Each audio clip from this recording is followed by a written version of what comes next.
Till now, till the previous video, we have discussed about all the pages and all the charts and different kinds of visualizations and the command view, the query view, table view. Here also you can see the interrelation between each table in order for the data to communicate. And so this in this video we are going to close down about the visualizations part. And once it is done, how this is done is like insert a text box, how we can insert this text box. And also I would like to explain keeping of these charts too. Suppose we want to insert any button, suppose insert a right button, right arrow. Suppose I have inserted right arrow here, you can see the right arrow I have inserted.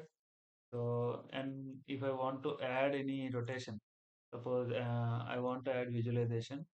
If I click this, I need to get to the previous page. So I should how this left arrow. Suppose like okay, I'm taking the left arrow. So here okay, I've taken the left arrow, and if I click this, I should get to the back page. So how this can be done? We go for style and default on hover on press.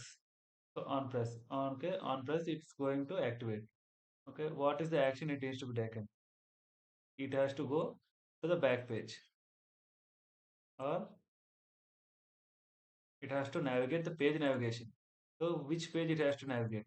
We can select any page, but right now we are in the routes and revenue page. We go for depot scorecard. So also we can keep to the bus rate analysis. And once it is done, we have selected it. So this is over. Now we have to control and click. So we are going for bus rate analysis.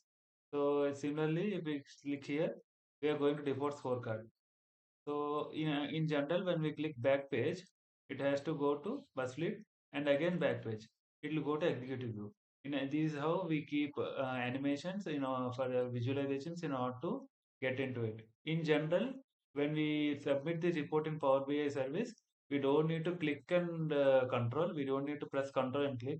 Simply on clicking it, we can get it. And also, these we select it as a home page.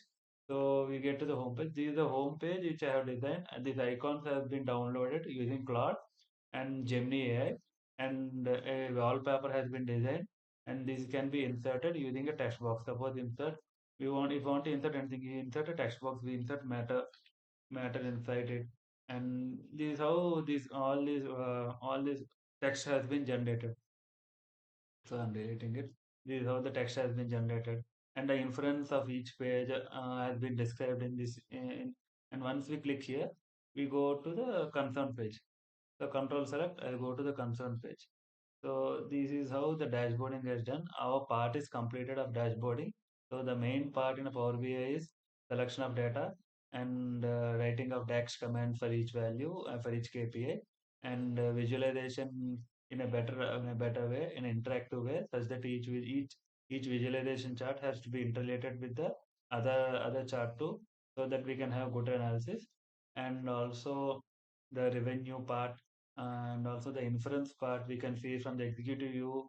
The inference is like, as I said, as I mentioned, during the view itself, it has raised the amount of revenue has raised, the total passenger count has also been raised.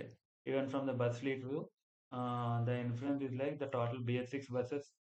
So the total number of buses in BS6 is 374. This age will be reduced. So we need to the BS6 also has to be replaced with EV. So this is the most important instance which need to be noted down, because in 2018 by 2033 all these buses year will be completed, as I mentioned during the page itself. Also the bus depot, the highest count utilization I have mentioned about the utilization percentage during the bus depot. It has 80%. So this part has to be improved. The depot with the maximum on-time performance is 91%. On-time performance and fleet utilization percentage, these two has to be both has to be considered while looking into the depot scorecard. So here we can see Madilpalam needs a dedicated investigation. It has highest route count 22 and the good utilization percentage, but the on-time percentage is less compared to other depot. So we go for Madilpalam depot. You can see that it is 82% of on-time performances, and the total routes are also very high, 24 number of routes. So we need to concentrate in reduction of number of routes in in the depot. And also other inference is like from the revenue point of view, 3820 as the maximum number of passengers and revenue, whereas routes has good revenue, similar lines are increasing. So when we go for the revenue point, we can see that 1T and 38T, it has got good number of revenue, but the number of buses are less. So we have to increase the bus count in this revenue, also in the other revenue, so that we can get maximum revenue during the transit of the bus. Also, as I mentioned, the trip delay less than, we can see the maximum number of buses out of total 2,385 trips, around 50% or 80% of trips are less than delay of less than 5 minutes. So we can consider it is a very good track record of the APSRTC. And okay, like these parts has completed. Right now we are going for the publishing part. So here we can see in the right corner the publishing. So I have changed something, but it's okay. No, nothing else. So I'm going to publish it. I'm going to save changes. So I'm going to publish in a workspace. So it's correcting it. So it's going to publish. So I've already published this report. So I need to go for impact. I don't want to replace it. So it's now asking me for an account in a Microsoft. It should be organization account, personal account cannot be done. I have code basics account, so I'm using this code basics account.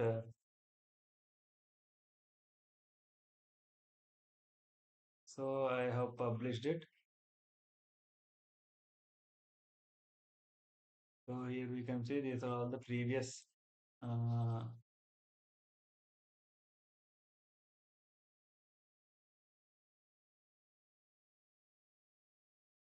so here we can see that this is APS RTC. This is all the way. So here we will go into the dashboard,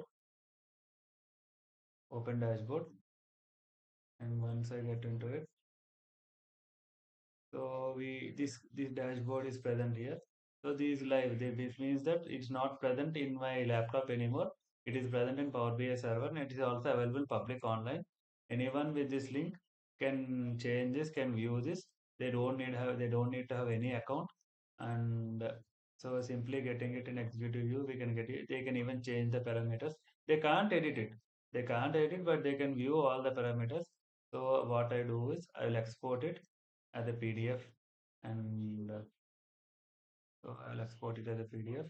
And also I'm going to embed the report, publish to I have generated a QR code, publish to web public. So this is how this is a link. If I copied it and I pasted the link, where can you get it?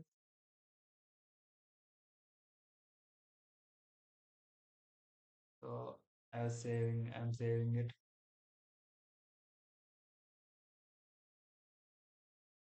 So this is a PDF which has been saved. This is we have seen them previously. So using this link,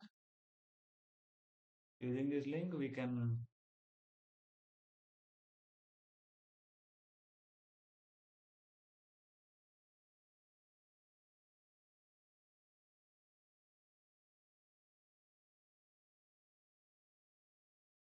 if we share the link in via mail, and using this link we can check it. We need to get the default page as the home page. So this is the default page, and we go for Power BI report. And if we share this to whenever we share whenever we share this to anyone, we can have all the views, executive view, report, scorecard, and they can view and they can ask questions. And there is a Microsoft platform where anyone can view it and can ask questions in it. And this is the interaction. This is how whenever you do any work, you share it, you keep it in your resume, and you save the link, and this link can be used. This you share the link, you can also generate a QR code. Once you once you generate it, you have downloaded it. So if any person who has scanned this QR code, they could able to get the report. So this is what the whole project is about, and how I have done similar projects, and I have done most number of projects, and all the projects I have uploaded in my workspace. And